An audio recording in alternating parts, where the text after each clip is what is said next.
Hi all, KTU BTech Mechanical Engineering 8th സെമസ്റ്ററിലെ design of measurements 2 എന്ന സബ്ജക്റ്റിന്റെ 4th മൊഡ്യൂളാണ് നമ്മൾ discuss ചെയ്തുകൊണ്ടിരിക്കുന്നത്. ഇന്നത്തെ ക്ലാസ്സിൽ നമ്മൾ ബിവൽ ഗിയേഴ്സിന്റെ ഒരു പ്രോബ്ലമാണ് ഡിസ്കസ് ചെയ്യാനായിട്ട് പോകുന്നത്. അപ്പോൾ അഗ്മ മെത്തേഡ് ഉപയോഗിച്ചിട്ട് എങ്ങനെയാണ് ഗിയർ ഡിസൈൻ ചെയ്യുന്നത് അതിന്റെ പ്രൊസീജിയർ നമ്മൾ ലാസ്റ്റ് ക്ലാസ്സിൽ കണ്ടു. ഇന്ന് അതിന്റെ ഒരു പ്രോബ്ലമാണ് നമ്മൾ ഡിസ്കസ് ചെയ്യുന്നത്. ചോദ്യം വായിക്കാം. Design a bevel gear to transmit 7 kW at 1600 rpm for the following data. Gear ratio is given as I is equal to 3 and the material is specified as steel, C45 steel for both the gear and pinion. ഇത്രയും കാര്യങ്ങളാണ് ചോദ്യത്തിൽ തന്നിട്ടുള്ളത്. വളരെ limited ആയിട്ടുള്ള കാര്യങ്ങൾ മാത്രമാണ് ചോദ്യത്തിലുള്ളൂ. അപ്പോൾ അത് നമ്മൾ അവിടെ എടുത്ത് എഴുതിയിട്ടുണ്ട്. പവർ 7 kW ആണ്. Then shaft speed 1600 rpm, gear ratio 3, material steel. Okay, ഇപ്പോൾ നമ്മൾ സ്റ്റെപ്പ് 1ൽ മെറ്റീരിയൽ എന്താണ്, അതേപോലെ എന്തൊക്കെയാണ് അതിൻ്റെ കുറച്ച് പ്രോപ്പർട്ടീസ്, നമുക്ക് ആവശ്യമുള്ള പ്രോബ്ലം സോൾവ് ചെയ്യാനായിട്ട് ആവശ്യമുള്ള പ്രോപ്പർട്ടീസ് എന്തൊക്കെയാണെന്നുള്ളതാണ് നമ്മൾ സ്റ്റെപ്പ് 1ൽ നോട്ട് ചെയ്യേണ്ടത്. അപ്പോൾ ഇവിടെ ഓൾറെഡി മെറ്റീരിയൽ നമുക്ക് സ്പെസിഫൈ ചെയ്തിട്ടുണ്ട്. ഗിയറിനും പിനിയനും C45 സ്റ്റീലാണ് ഇവർ തന്നിട്ടുള്ളത് മെറ്റീരിയലായിട്ട് എടുക്കാനായിട്ട്. ദെൻ അതിന് കറസ്പോണ്ടിങ് ആയിട്ടുള്ള പ്രോപ്പർട്ടീസാണ് നമ്മൾ നോട്ട് ചെയ്യേണ്ടത്. അപ്പോൾ നമുക്ക് മെയിനായിട്ട് ആവശ്യമുള്ളത് ഒന്ന് bending stress, then endurance stress, surface endurance സ്ട്രെസ്സാണ്. അതുപോലെ Brinell hardness number, then Young's modulus value. ഇത്രയും കാര്യങ്ങളാണ് പ്രധാനമായിട്ട് വേണ്ടത്. ഓക്കെ, അപ്പോൾ അതിൽ ബെൻഡിങ് സ്ട്രെസ്സ് നമ്മളിപ്പോൾ ഇവിടെ 233.4 Nm/mm². നമുക്ക് മഹാദേവൻ ഡാറ്റ ബുക്കാണ് നമ്മളിതിന് വേണ്ടി റെഫർ ചെയ്യുന്നത്.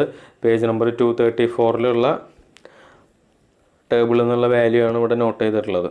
C45 സ്റ്റീലിന് കറസ്പോണ്ടിങ് ആയിട്ടുള്ള ബെൻഡിങ് സ്ട്രെസ് അല്ലെങ്കിൽ സ്റ്റാറ്റിക് സ്ട്രെസ് എന്ന് പറഞ്ഞിട്ടാണ് ഈ വാല്യൂ അവിടെ അവൈലബിൾ ആയിട്ടുള്ളത്. ദെൻ അതിൻ്റെ കൂടെ ബ്രിണൽ ഹാർഡ്നെസ് നമ്പർ കൂടി ഉണ്ട്, അത് നമ്മൾ താഴെ നോട്ട് ചെയ്തിട്ടുണ്ട് 200. ദെൻ സർഫസ് എൻഡ്യൂറൻസ് സ്ട്രെസ് നമുക്ക് ഡാറ്റ ബുക്കിലത്തെ പേജ് 239 ഒരു ടേബിൾ ഉണ്ട്. ഗിയറിനും പിനിയനൊക്കെ സ്റ്റീൽ എന്ന് പറഞ്ഞ മെറ്റീരിയൽ ഉപയോഗിക്കുന്ന കേസിൽ അവിടെ C45 സ്റ്റീൽ എന്നൊന്നും എടുത്ത് പറഞ്ഞിട്ടില്ല. സ്റ്റീൽ എന്നുള്ള ഒരു ജനറൽ ആയിട്ടുള്ള ഒരു കാറ്റഗറി മാത്രമാണ് അവിടെ ടേബിളിൽ നമുക്ക് അവൈലബിൾ ആയിട്ടുള്ളൂ. അപ്പോൾ അതിൽ നിന്ന് ചൂസ് ചെയ്യാനാണ് ഇപ്പോൾ നമുക്ക് ഓപ്ഷനുള്ളൂ. രണ്ട് ഗിയറും പിനിയനും സ്റ്റീൽ തന്നെ ആയി വരുന്ന കേസിൽ നമുക്ക് ബ്രിണൽ ഹാർഡ്നെസ് നമ്പറിന് ബേസ് ചെയ്തുകൊണ്ട് നമുക്ക് അവിടെ എൻഡ്യൂറൻസ് സ്ട്രെസ്സിൻ്റെ വാല്യൂ കിട്ടും. അതേപോലെ ലോഡ് സ്ട്രെസ് ഫാക്ടർ, ഈ രണ്ട് വാല്യൂസും നമുക്ക് ഈ ഒരു പേജ് 239 ടേബിളിൽ നിന്നാണ് കിട്ടുന്നത്.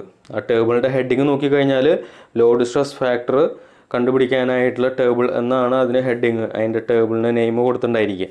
ഓക്കെ, അപ്പോൾ 200 എന്ന് പറയുന്ന ബ്രിണൽ ഹാർഡ്നെസ് നമ്പറിന് കറസ്പോണ്ടിങ് ആയിട്ടുള്ള സർഫസ് എൻഡ്യൂറൻസ് ലിമിറ്റിൻ്റെ വാല്യൂയും അതുപോലെ ലോഡ് സ്ട്രെസ് ഫാക്ടറിൻ്റെ വാല്യൂ ആണ് ഇവിടെ കൊടുത്തിട്ടുള്ളത്.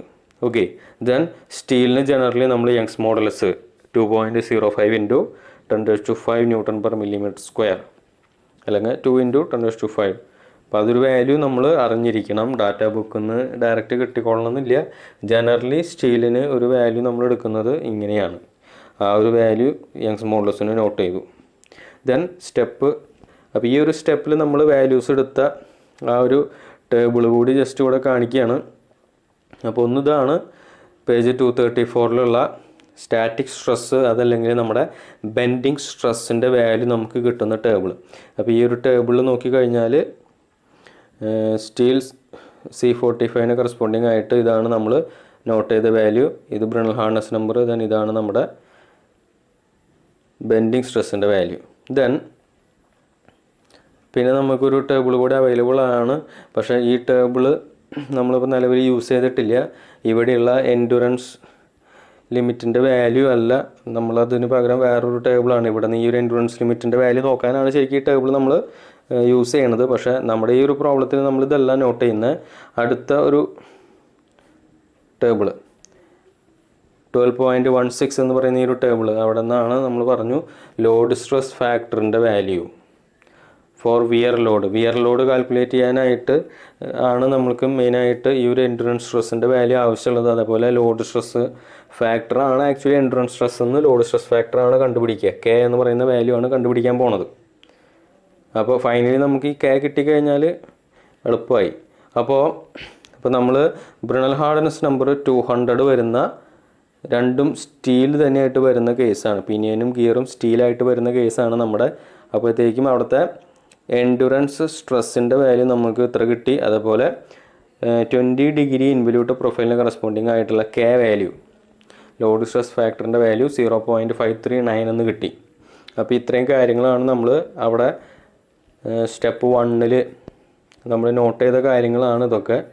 ദെൻ സ്റ്റെപ്പ് 2ലേക്ക് പോവാണ്. അപ്പോൾ അവിടെ ഏതാണ് വീക്കർ വീൽ എന്നുള്ളതാണ് നമ്മൾ മെയിനായിട്ട് സ്റ്റെപ്പ് 2 കണ്ടുപിടിക്കുന്ന ഒരു കാര്യം. അപ്പോൾ അതിന് നമ്മൾ സ്ട്രെങ്ത്ത് ഫാക്ടർ എന്ന് പറയുന്ന ആ ഒരു ടേം FS1 FS2 എന്ന് പറഞ്ഞിട്ട് പിനിയനും ഗിയറിനും സ്ട്രെങ്ത്ത് ഫാക്ടർ കാൽക്കുലേറ്റ് ചെയ്യും. അതിൻ്റെ ബേസിലാണ് ചെയ്യേണ്ടത്. പക്ഷേ ഗിയറും പിനിയനും സെയിം മെറ്റീരിയൽ ആണെങ്കിൽ നമുക്ക് വലിയ അനാലിസിസിൻ്റെ ആവശ്യമൊന്നുമില്ല. അതല്ലാതെ തന്നെ നമുക്ക് പറയാൻ പറ്റും പിനിയൻ ചെറിയ ഗിയർ വീലാണ് പിനിയൻ. അപ്പോൾ പിനിയൻ ആയിരിക്കും എപ്പോഴും വീക്കറായിട്ട് വരാൻ സാധ്യതയുള്ളത്, അതായത് പിനിയനും ഗിയറും സെയിം മെറ്റീരിയൽ ആകുമ്പോഴത്തേക്കും. അപ്പോൾ ആ ഒരു കൺക്ലൂഷൻ നമ്മളിവിടെ ആദ്യമേ തന്നെ നോട്ട് ചെയ്തു. അതിനുശേഷം ഈ ഒരു സ്റ്റെപ്പിൽ നമ്മൾ കുറച്ച് കാര്യങ്ങൾ കൂടി കണ്ടുപിടിച്ച് വെക്കണം. സാധാരണഗതിയിൽ നമ്മൾ സെക്കൻഡ് സ്റ്റെപ്പിൽ നമ്മൾ ചെയ്യേണ്ട കുറച്ച് കാര്യങ്ങളുണ്ട്. അതായത് ലെവിസ് ഫോം ഫാക്ടർ അടക്കമുള്ള കാര്യങ്ങൾ നമ്മൾ ശരിക്കും അവിടെ കണ്ടുപിടിക്കേണ്ടതാണ്. അങ്ങനെയാണ് നമ്മൾ സ്ട്രെങ്ത്ത് ഫാക്ടർ കാൽക്കുലേറ്റ് ചെയ്യാറ്. Bending stress into Lewis form factor multiply ചെയ്യുമ്പോഴാണ് നമുക്ക് സ്ട്രെങ്ത്ത് ഫാക്ടർ FS1 FS2 കിട്ടാറ്. അപ്പോൾ നമ്മൾ ഈ ഒരു ലെവിസ് ഫോം ഫാക്ടർ കണ്ടുപിടിക്കണില്ല. പക്ഷേ അതിൻ്റെ തൊട്ട് മുമ്പ് വരെയുള്ള കുറച്ച് കാര്യങ്ങൾ മെയിനായിട്ട് നമുക്ക് വേണ്ടത് 2 ആംഗിളുകൾ, പിച്ച് ആംഗിൾ Δ1 Δ2 എന്ന് പറയുന്ന 2 പിച്ച് ആംഗിളിൻ്റെ വാല്യൂ, അതേപോലെ നമ്മുടെ വിർച്വൽ നമ്പർ ഓഫ് ടീത്ത്. ഇത്രയും കാര്യങ്ങളെങ്കിലും നമ്മൾ ഈ ഒരു സ്റ്റെപ്പിൽ ചെയ്ത് വെച്ച് കഴിഞ്ഞാൽ പിന്നീട് നമുക്ക് കുറച്ചുകൂടി എളുപ്പമായിരിക്കും. അപ്പോൾ ഞാനിവിടെ Δ1 Δ2 കാൽക്കുലേറ്റ് ചെയ്യുന്നുണ്ട്. അപ്പോൾ അതിന് മുമ്പായിട്ട് നമ്മളൊരു കാര്യം ചെയ്യുന്നത്, നമുക്കിവിടെ ഷാഫ്റ്റ് ആംഗിൾ തീറ്റ ചോദ്യത്തിൽ ഇതിനെക്കുറിച്ചൊന്നും പറഞ്ഞിട്ടില്ല. അപ്പോൾ നമുക്ക് ബിവൽ ഗിയർ ആണ് ഡിസൈൻ ചെയ്യേണ്ടതെന്ന് മാത്രമേ പറഞ്ഞിട്ടുള്ളൂ. അപ്പോൾ അത് സ്ട്രെയിറ്റ് ടീത്തുള്ള ബിവൽ ഗിയർ ആണെന്നും അതേപോലെ ഷാഫ്റ്റ് ആംഗിൾ 90 ഡിഗ്രി ആണെന്നൊക്കെ നമ്മൾ അസ്യൂം ചെയ്തിട്ടാണ് നമ്മൾ ഇത്രയും കാര്യങ്ങൾ ചെയ്യണത്. ഓക്കെ, അപ്പോൾ ഷാഫ്റ്റ് ആംഗിൾ പ്രത്യക്ഷത്തിൽ നമുക്ക് ആവശ്യം വരുന്നത് ഈ ഒരു സ്റ്റെപ്പിലാണ്. അപ്പോൾ അവിടെ നമ്മൾ തീറ്റ = 90 ഡിഗ്രി ആണെന്നുള്ളത് അസംഷനായിട്ട് നോട്ട് ചെയ്തു. അതിനുശേഷം അപ്പോൾ 90 ഡിഗ്രിക്ക് കറസ്പോണ്ടിങ് ആയിട്ട് നമുക്ക് Δ1 Δ2 ഒക്കെ കണ്ടുപിടിക്കാനായിട്ടുള്ള ഇക്വേഷൻസ് ഡാറ്റാ ബുക്കിൽ അവൈലബിൾ ആണ്. ഓക്കെ, 215 എന്ന് പറയുന്ന പേജിൽ 217 എന്ന് പറയുന്ന പേജിലൊക്കെ നോക്കി കഴിഞ്ഞാൽ നിങ്ങൾക്ക് അവിടെ tan Δ1 ഇക്വേഷൻ കിട്ടും. ഓക്കെ, ഇതിൽ നിന്ന് നമുക്ക് Δ1 കാൽക്കുലേറ്റ് ചെയ്യുമ്പോൾ ഇങ്ങനെ കിട്ടി. അതേപോലെ Δ2 ഇതേപോലെ കണ്ടുപിടിക്കാൻ പറ്റും. ഓക്കെ, ഗിയർ റേഷ്യോ ആണ് ഇപ്പോൾ ഈ ഒരു പ്രോബ്ലത്തിൽ നമ്മുടെ കയ്യിലുള്ളത്. അതിൻ്റെ ബേസിലാണ് നമ്മളിത് കാൽക്കുലേഷൻസ് ചെയ്യണത്. ഓക്കെ, ദെൻ നമ്മൾ ഈ സെയിം സ്റ്റെപ്പിൽ തന്നെ പിന്നെ ചെയ്യുന്നൊരു കാര്യം, അതായത് നമ്പർ ഓഫ് ടീത്ത് നമുക്ക് ഇവിടെ തന്നിട്ടുണ്ടായിരുന്നില്ല. ഓക്കെ, അപ്പോൾ നമുക്ക് വിർച്വൽ നമ്പർ ഓഫ് ടീത്ത് കണ്ടുപിടിക്കണമെങ്കിൽ, virtual number of teeth calculate ചെയ്യണമെന്നുണ്ടെങ്കിൽ നമുക്ക് Z1 Z2 ആവശ്യമാണ്. അപ്പോൾ നമ്മൾ വീണ്ടും ഒരു അസംഷനിലേക്ക് പോവുകയാണ്. അതായത് പിനിയൻ്റെ നമ്പർ ഓഫ് ടീത്ത് എന്നുള്ളത് 18. നമ്മളിതുവരെ തുടർന്ന് വന്ന സെയിം മെത്തേഡ് തന്നെ സ്പർ ഗിയറിൻ്റെ കേസിൽ നമ്മൾ എടുത്ത ഒരു വാല്യൂ ആണ്. അതായത് 20 degree involute profile, pressure angle 20 ഡിഗ്രിയും ഇൻവല്യൂട്ട് പ്രൊഫൈലും വരുന്ന കേസിൽ നമ്മൾ കൺസിഡർ ചെയ്യുന്ന മിനിമം നമ്പർ ഓഫ് ടീത്ത് ആണ് 18. 14.5 ഡിഗ്രി പ്രഷർ ആംഗിൾ ആണ് വരുന്നതെന്നുണ്ടെങ്കിൽ 32 ആണ് നമ്മുടെ മിനിമം നമ്പർ ഓഫ് ടീത്ത്. പിനിയനിൽ വേണ്ട മിനിമം നമ്പർ ഓഫ് ടീത്ത് എന്ന് പറയുന്നത് ഇൻ്റർഫറൻസ് ഒഴിവാക്കാനൊക്കെ വേണ്ടിയിട്ട് നമ്മൾ വെച്ചിട്ടുള്ള ഒരു ലിമിറ്റേഷനാണത്. ഓക്കെ, അപ്പം ഇത്രയും മിനിമം ടീത്ത് അവിടെ ഉണ്ടെങ്കിലാണ് ഗിയർ പ്രോപ്പറായിട്ട് റൺ ചെയ്യാനായിട്ട് പറ്റുള്ളൂ. ഓക്കെ, അപ്പോൾ ഈ Z1 13 എന്ന് നമ്മൾ അസ്യൂം ചെയ്തതിന് ശേഷം നമ്മൾ പ്രോബ്ലം, അപ്പോൾ Z2 അതിൻ്റെ ബേസിൽ ഗിയർ റേഷ്യോ കൂടിയുള്ള കാരണം Z2 കാൽക്കുലേറ്റ് ചെയ്തു. ദെൻ നമ്മൾ ZV1 ZV2 virtual number of ടീത്തുകൾ ഓൾറെഡി നമുക്ക് Δ1 Δ2 എന്ന് പറയുന്ന ആംഗിളുകൾ നമ്മുടെ കയ്യിൽ അവൈലബിൾ ആയിരുന്നു. അപ്പോൾ അതിൻ്റെ ബേസിൽ നമുക്ക് ZV1 virtual number of teeth for pinion 19 എന്നും virtual number of teeth for gear എന്നുള്ളത് 171, അങ്ങനെ 2 വാല്യൂസ് നമുക്ക് കിട്ടി. ദെൻ നമ്മൾ തേർഡ് സ്റ്റെപ്പിലേക്ക് പോവാണ്. അപ്പോൾ ആ ഒരു സ്റ്റെപ്പിൽ നമുക്ക് വിർച്വൽ നമ്പർ ഓഫ് ടീത്ത് വരെ കണ്ടുപിടിച്ചാൽ മതി. ഓക്കെ, ഡിഫറെൻ്റ് ആയിട്ടുള്ള മെറ്റീരിയൽ ആണെങ്കിൽ നമ്മൾ സ്ട്രെങ്ത് ഫാക്ടർ FS1 FS2 കണ്ടുപിടിക്കണം. അതിനുശേഷം ഏതാണോ ചെറുത്, സ്ട്രെങ്ത് ഫാക്ടറിൻ്റെ വാല്യൂ ചെറിയ വാല്യൂ വരുന്ന ഗിയറാണ് വീക്കർ ആയിട്ടുള്ള ഗിയർ അല്ലെങ്കിൽ വീക്കർ ആയിട്ടുള്ള വീല്. ഓക്കെ, സെയിം മെറ്റീരിയൽ ആകുമ്പോൾ അത്രയ്ക്കും ചെയ്യേണ്ട ആവശ്യമില്ല. ഓക്കെ, ദെൻ തേർഡ് സ്റ്റെപ്പിൽ നമുക്ക് മെയിനായിട്ട് കണ്ടുപിടിക്കേണ്ടത് ടാൻജൻഷ്യൽ ലോഡും അതേപോലെ ഡിസൈൻ ടൂത്ത് ലോഡ്. ഈ 2 കാര്യങ്ങളാണ് നമ്മൾ തേർഡ് സ്റ്റെപ്പിൽ കാൽക്കുലേറ്റ് ചെയ്യുക. അപ്പോൾ നമുക്കിവിടെ ചോദ്യത്തിൽ പവറിൻ്റെ വാല്യൂ തന്നിട്ടുണ്ട്. ഓക്കെ, അപ്പോൾ പവർ തന്നിട്ടുണ്ട്. അപ്പോൾ അത് ഉപയോഗിച്ചിട്ട് നമ്മൾ ടാൻജൻഷ്യൽ ലോഡ് കണ്ടുപിടിക്കും. അപ്പോൾ നമുക്ക് FT എന്ന് പറയുന്ന tangential ലോഡിൻ്റെ equation P/V, FT = P/V ആണ് ഇക്വേഷൻ എന്നറിയാം. അവിടെ പവർ തന്നിട്ടുണ്ട്. ദെൻ വെലോസിറ്റി കണ്ടുപിടിക്കാനായിട്ട് നമ്മുടെ കയ്യിൽ ഇക്വേഷൻ ഉണ്ട്. പക്ഷേ ഒരു പ്രശ്നമുണ്ട്, വെലോസിറ്റി നമുക്ക് കറക്റ്റ് ഒരു ന്യൂമറിക്കൽ വാല്യൂ ആയിട്ട് കിട്ടില്ല. അവിടെ നമുക്ക് ഡയാമീറ്റർ D1 എന്ന് പറയുന്ന പിച്ച് സർക്കിൾ ഡയാമീറ്റർ നമ്മുടെ കയ്യിലില്ല. ഓക്കെ, അപ്പോൾ അതുകൊണ്ട് നമ്മൾ D1 ഇങ്ങനെ ഒരു ഇക്വേഷനായിട്ട് transverse module into minimum number of teeth, അതിൻ്റെ ബേസിൽ നമ്മൾ അതൊരു ഇക്വേഷൻ പോലെയാണ് സബ്സ്റ്റിറ്റ്യൂട്ട് ചെയ്യുക. അങ്ങനെ ചെയ്യുമ്പോഴത്തേക്ക് നമുക്ക് വെലോസിറ്റി 1.5072 ഇൻറ്റു ട്രാൻസ്വേഴ്സ് മൊഡ്യൂളിൽ നിന്ന് കിട്ടി. അത് വെച്ചിട്ട് നമ്മൾ FT കണ്ടുപിടിക്കുമ്പോഴത്തേക്കും അത് നമുക്കൊരു ഇക്വേഷൻ്റെ ഫോർമാറ്റിൽ തന്നെയാണ് കിട്ടുക. 4644.37 / MT.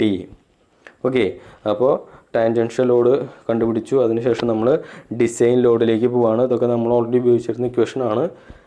Design load = tangential load into service factor / CV. ഇവിടെ നമ്മുടെ സർവീസ് കണ്ടീഷൻസിനെ കുറിച്ച് പ്രത്യേകിച്ചൊന്നും പറഞ്ഞിട്ടില്ല. ഇനിയിപ്പോൾ നിങ്ങൾക്ക് വേണമെങ്കിൽ 1 to 2 ആ ഒരു റേഞ്ചിലാണ് സർവീസ് ഫാക്ടർ വേരി ചെയ്യേണ്ടത്. അപ്പോൾ അതിൻ്റെ ഇടയിലുള്ള ഏതെങ്കിലും ഒരു വാല്യൂ അസ്യൂം ചെയ്താലും കുഴപ്പമൊന്നുമില്ല. ലോഡിൻ്റെ സ്വഭാവം കാര്യങ്ങൾ അങ്ങനത്തെ എന്തെങ്കിലും ഡീറ്റെയിൽസ് ഉണ്ടെങ്കിൽ നമുക്കത് കൃത്യമായിട്ട് ചെയ്യാമായിരുന്നു.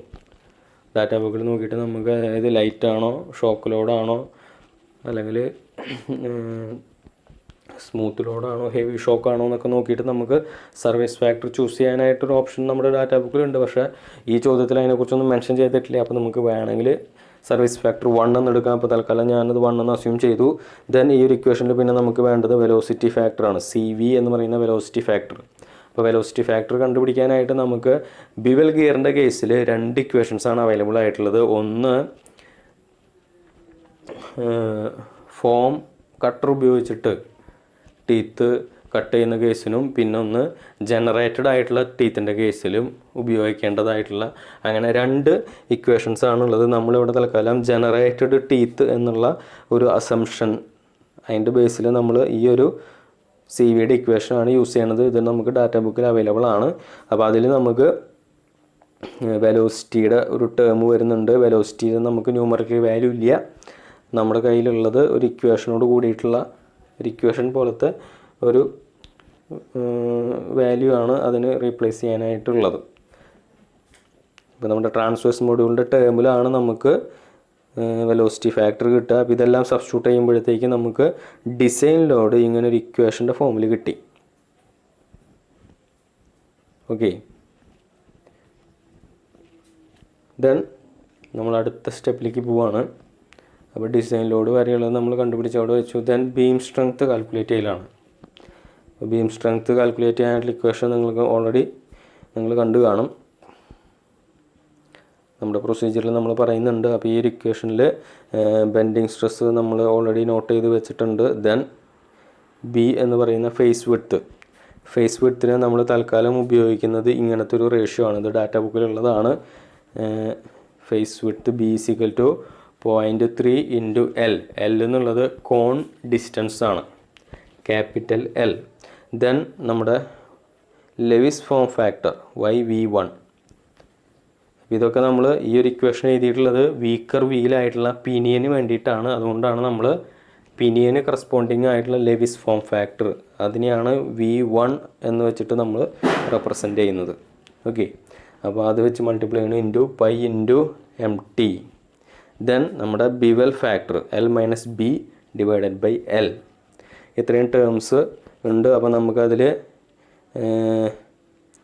ലെവിസ് ഫോം ഫാക്ടർ കാൽക്കുലേറ്റ് ചെയ്യണം. അപ്പോൾ അത് 0.106 എന്ന് കിട്ടി. ദെൻ നമുക്കിവിടെ ക്യാപിറ്റൽ L കോൺ ഡിസ്റ്റൻസ് നമ്മുടെ കയ്യിലില്ല, അത് കാൽക്കുലേറ്റ് ചെയ്ത് വരുമ്പോഴത്തേക്കും അതും ട്രാൻസ്വേഴ്സ് മൊഡ്യൂളിൻ്റെ ടേമിലാണ് കിട്ടുക. 28.46 ഇൻറ്റു MT. ഏറ്റവും അടിയിൽ ഇവിടെ കാൽക്കുലേറ്റ് ചെയ്ത് വെച്ചിട്ടുണ്ട് ലെവിസ് ഫോം ഫാക്ടർ കോൺ ഡിസ്റ്റൻസ് എന്ന് പറയുന്ന വാല്യൂ. അപ്പോൾ ഇത്രയും വാല്യൂസ് കിട്ടിയത് നമ്മൾ സബ്സ്റ്റിറ്റ്യൂട്ട് ചെയ്യുമ്പോഴത്തേക്ക് നമുക്ക് ബീം സ്ട്രെങ്ത്ത് എന്ന് പറയുന്നത് ഇങ്ങനെ ഒരു ഇക്വേഷൻ്റെ ഫോമിൽ തന്നെയാണ് കിട്ടിയത്. 464.291 ഇൻറ്റു MT². ഓക്കെ, അപ്പോൾ നമ്മൾ 5th സ്റ്റെപ്പിലേക്ക് പോവുകയാണ്. അപ്പോൾ 5th സ്റ്റെപ്പിൽ നമ്മൾ ചെയ്യണത് നമുക്ക് ട്രാൻസ്വേഴ്സ് മൊഡ്യൂൾ അല്ലെങ്കിൽ ഗിയറിൻ്റെ മൊഡ്യൂൾ എന്ന് പറയുന്ന വാല്യൂ നമുക്ക് കിട്ടണം. അപ്പോൾ അത് കിട്ടാനായിട്ട് നമ്മൾ ചെയ്യണത് ഡിസൈൻ ലോഡും ബീം സ്ട്രെങ്ത്തും ഇത് തമ്മിൽ ഇക്വേറ്റ് ചെയ്യലാണ്.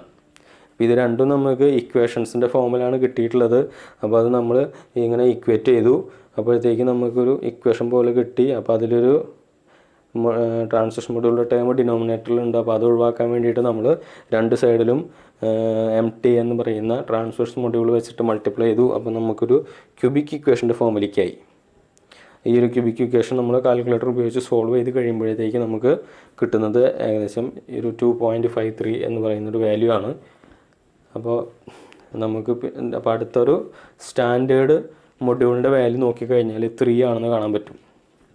2.5 സ്റ്റാൻഡേർഡ് മൊഡ്യൂളാണ്, പക്ഷേ 2.53 എന്ന് പറഞ്ഞ ഒരു വാല്യൂയിലേക്ക് പോയ കാരണം നമുക്ക് തൊട്ടടുത്ത ഹയർ സ്റ്റാൻഡേർഡ് വാല്യൂ അത് വരുന്നത് 3 ആണ്. അപ്പോൾ 3 ആണ് ഇപ്പോൾ നമ്മൾ തൽക്കാലം മൊഡ്യൂളിൻ്റെ വാല്യൂ ആയിട്ട് ചൂസ് ചെയ്തിട്ടുള്ളത്. ദെൻ അപ്പോൾ ഈ ഒരു സ്റ്റെപ്പിൽ നമുക്ക് മൊഡ്യൂൾ കിട്ടിക്കഴിഞ്ഞാൽ ഓൾറെഡി നമ്മൾ കുറേ പാരാമീറ്റേഴ്സ് മൊഡ്യൂളിൻ്റെ ടേമിൽ ഇക്വേഷൻസ് ആയിട്ട് കണ്ടുപിടിച്ച് വെച്ചിട്ടുണ്ടായിരുന്നു. അപ്പോൾ അതിനൊക്കെ നമുക്കൊരു ന്യൂമറൽക്ക് വാല്യൂ ഉണ്ടായിരിക്കും. ആ ഒരു ന്യൂമറൽക്ക് വാല്യൂ കാൽക്കുലേറ്റ് ചെയ്യാണ്. അപ്പോൾ ആദ്യമേ തന്നെ നമ്മൾ പിച്ച് സർക്കിൾ ഡയാമീറ്റർ D1ൻ്റെ വാല്യൂ കണ്ടുപിടിച്ചു 54 mm. Then gear ratio into D1 ചെയ്യുമ്പോഴത്തേക്ക് നമുക്ക് D2 എന്ന് പറയുന്ന ഗിയറിൻ്റെ പിച്ച് സർക്കിൾ ഡയാമീറ്റർ കിട്ടി. ദെൻ വെലോസിറ്റിയുടെ വാല്യൂ 4.5216. ദെൻ ടാൻജൻഷ്യൽ ലോഡ് ഇക്വേഷൻ്റെ ഫോമിലായിരുന്നു, അതിനെ നമുക്ക് ന്യൂമറിക്കൽ വാല്യൂയിലേക്ക് മാറ്റി. അതേപോലെ ബീം സ്ട്രെങ്ത്ത് നമുക്ക് ഇക്വേഷനായിരുന്നു, അതിനെ നമ്മൾ ന്യൂമറിക്കൽ വാല്യൂയിലേക്ക് മാറ്റി. അപ്പോൾ ബീം സ്ട്രെങ്ത്തിൻ്റെ വാല്യൂ ആണ് ഇതിൽ നമുക്ക് ടാൻജൻഷ്യൽ ലോഡും ബീം സ്ട്രെങ്ത്തൊക്കെ വളരെ ഇമ്പോർട്ടൻ്റ് ആണ്. അപ്പോൾ അതിൻ്റെ വാല്യൂസ് ഇവിടെ നോക്കി കഴിഞ്ഞാൽ കാണാൻ പറ്റും. ബീം സ്ട്രെങ്ത്ത് വന്നിട്ടത് 4178.619 ന്യൂട്ടൺ എന്നാണ്. ദെൻ കോൺ ഡിസ്റ്റൻസ് അതേപോലെ ഫേസ് വിഡ്ത്ത് ഈ വാല്യൂസൊക്കെ നമ്മൾ ഇതേപോലെ കാൽക്കുലേറ്റ് ചെയ്ത് വെച്ചു. ദെൻ അടുത്തത് നമ്മൾ ഡൈനാമിക് ലോഡ് ബക്കിംഗ്ഹാം ഇക്വേഷൻ വെച്ചിട്ടുള്ള ഡൈനാമിക് ലോഡ് കണ്ടുപിടിക്കാനായിട്ട് പോവുകയാണ്. അപ്പോൾ അതിൻ്റെ ഇക്വേഷൻ ആദ്യമേ തന്നെ നമ്മൾ നോട്ട് ചെയ്തു. അപ്പോൾ ഇതാണ് നമുക്ക് ഡാറ്റ ബുക്കിൽ അവൈലബിൾ ആയിട്ടുള്ള ഡൈനാമിക് ലോഡിൻ്റെ ബക്കിംഗ്ഹാം ഇക്വേഷൻ ഇതാണ്.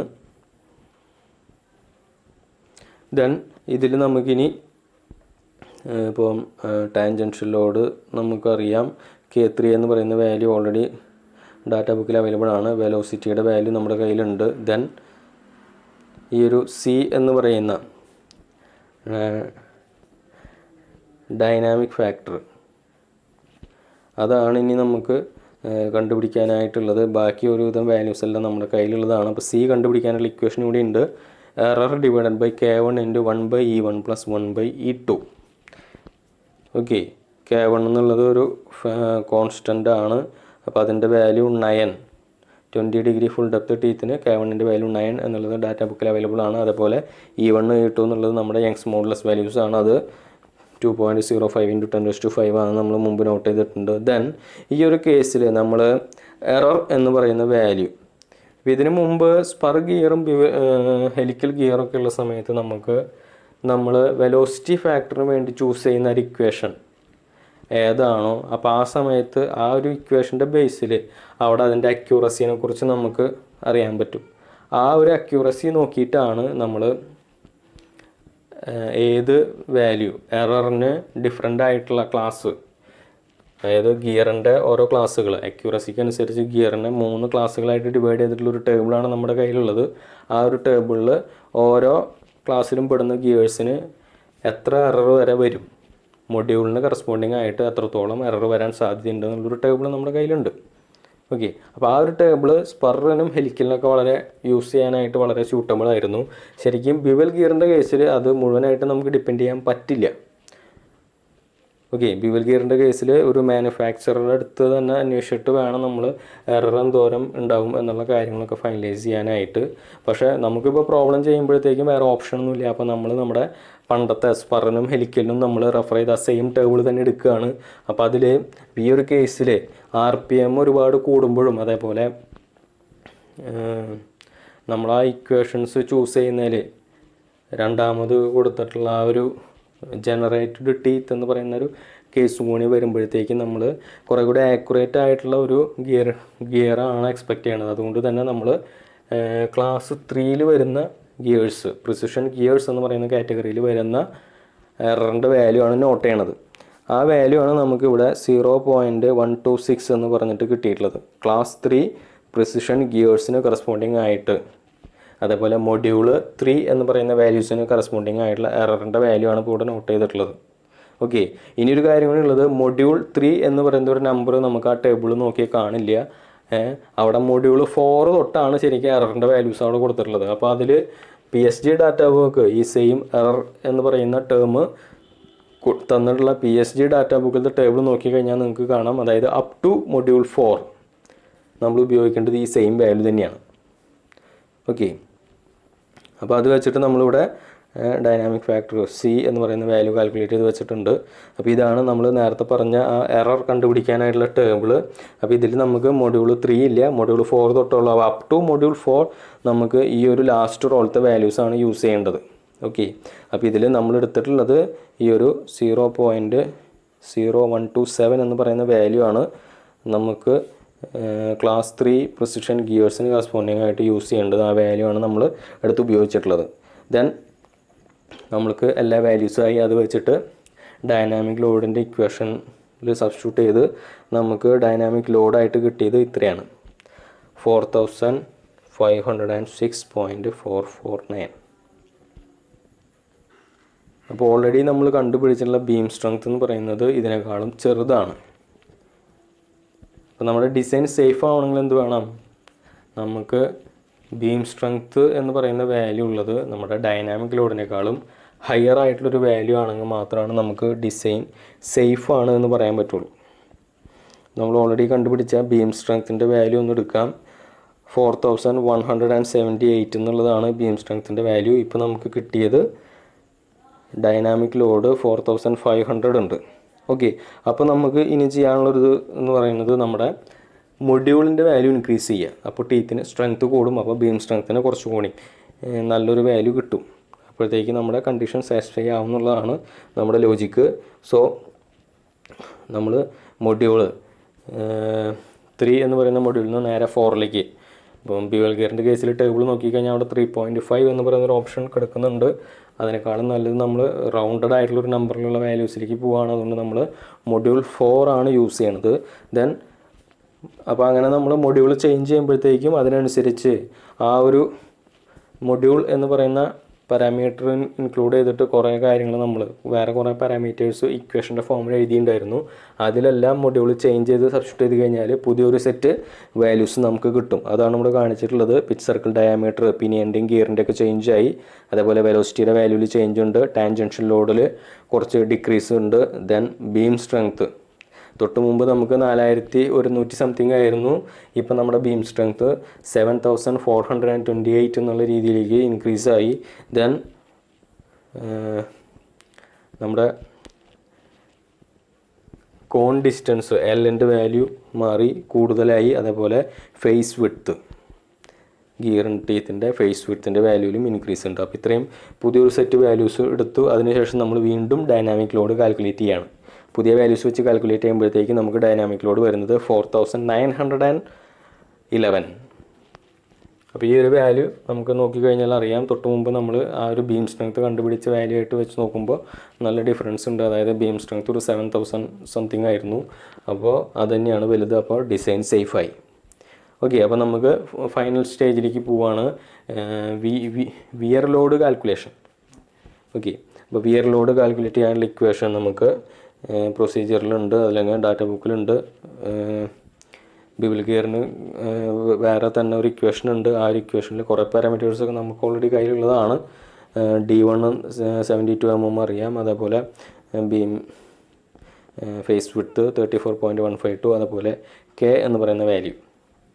ലോഡ് സ്ട്രെസ് ഫാക്ടർ നമ്മൾ ഏറ്റവും ആദ്യം മെറ്റീരിയൽ പ്രോപ്പർട്ടി നോട്ട് ചെയ്തപ്പോഴത്തേക്കും പറഞ്ഞിട്ടുണ്ടായിരുന്നു 0.539 ആണ് അതിൻ്റെ വാല്യൂ. അതേപോലെ Δ1 എന്ന് പറയുന്ന പിച്ച് ആംഗിൾ നമ്മൾ ഓൾറെഡി കണ്ടുപിടിച്ചതാണ്. ദെൻ പുതിയൊരു ടേം ഉള്ളത് നമ്മുടെ റേഷ്യോ ഫാക്ടർ Q.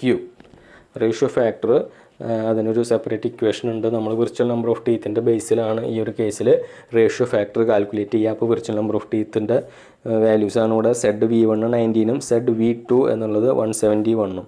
അപ്പോൾ ആ വാല്യൂസ് സബ്സ്റ്റിറ്റ്യൂട്ട് ചെയ്ത് കൊടുത്തപ്പോഴത്തേക്കും റേഷ്യോ ഫാക്ടർ 1.8 എന്നാണ് കിട്ടിയത്. അപ്പോൾ ഇത്രയും വാല്യൂസ് സബ്സ്റ്റിറ്റ്യൂട്ട് ചെയ്തിട്ട് നമുക്ക് വിയർ സ്ട്രെങ്ത്ത് ഇപ്പോൾ ഇവിടെ വന്നത് 2514. അപ്പോൾ ഇത് നമ്മുടെ ഡൈനാമിക് ലോഡിനെ വെച്ച് നോക്കുമ്പോൾ ഡൈനാമിക് ലോഡ് 4900 സംതിങ് ആണ് നമുക്ക് കിട്ടിയത്. അപ്പോൾ അത് വെച്ച് കമ്പയർ ചെയ്യുമ്പോഴത്തേക്കും നമ്മുടെ വിയർ ലോഡ് വളരെ കുറവാണ് നമുക്ക് കിട്ടിയിട്ടുള്ളത്. ഓക്കെ, അപ്പോൾ ഇങ്ങനത്തെ ഒരു കണ്ടീഷനിൽ നമുക്ക് ഇനി ചെയ്യാനുള്ളത്, നമ്മൾ ഉപയോഗിച്ച മെറ്റീരിയൽ സ്റ്റീലാണ്. സ്റ്റീലിന് സർഫസ് പ്രോപ്പർട്ടീസ്, സർഫസിലുള്ള ബ്രിണൽ ഹാർഡ്നെസ് നമ്പർ 200 കറസ്പോണ്ടിങ് ആയിട്ടുള്ള ഒരു മെറ്റീരിയൽ വെച്ചിട്ടാണ് നമ്മൾ പ്രോബ്ലം ചെയ്യുന്നത്. അപ്പോൾ അതിന് അനുസരിച്ച് ഉള്ള ഒരു സർഫസ് എൻഡ്യൂറൻസ് സ്ട്രെസ് ഉണ്ടായിരുന്നു. അതേപോലെ ലോഡ് സ്ട്രെസ് ഫാക്ടറും നമ്മൾ യൂസ് ചെയ്തു. അപ്പോൾ ഇത് ഇങ്ങനെ ചെയ്തതിന് ശേഷം നമുക്ക് ഇങ്ങനത്തെ ഒരു അൺസേഫായിട്ടുള്ള, സേഫ് അല്ല എന്ന് പറയുന്ന ഒരു ഇത് വരികയാണെങ്കിൽ പിന്നെ ചെയ്യാനുള്ളത് നിങ്ങളുടെ മെറ്റീരിയലിൻ്റെ സർഫസ് പ്രോപ്പർട്ടീസ് ഇമ്പ്രൂവ് ചെയ്യുക, അതിൻ്റെ ഹാർഡ്നെസ് ഇമ്പ്രൂവ് ചെയ്യുക. അപ്പോൾ അതിനനുസരിച്ച് സർഫസ് എൻഡ്യൂറൻസ് ലിമിറ്റിൻ്റെ വാല്യൂ കൂടും. അതേപോലെ K എന്ന് പറയുന്ന ലോഡ് സ്ട്രെസ് ഫാക്ടറിൻ്റെ വാല്യൂ ഇൻക്രീസ് ആവും. അങ്ങനെ മാത്രമാണ് നമുക്ക് ഇത് ഒരു സേഫ് കണ്ടീഷനിലേക്ക് കൊണ്ടുവരാനായിട്ട് പറ്റുള്ളൂ. ഓക്കെ, അപ്പോൾ നമ്മൾ ചെയ്യുന്നത് അടുത്ത ഒരു ഹാർഡ്നെസ്സിലേക്ക്, അപ്പോൾ അത് സർഫസ് ട്രീറ്റ്മെൻറ്റ് വഴി നമുക്ക് ഏത് സ്റ്റീലാണെങ്കിലും അതിൻ്റെ ഹാർഡ്നെസ്സിൽ, സർഫസ് പ്രോപ്പർട്ടീസിൽ ചേഞ്ച് വരുത്താൻ പറ്റും.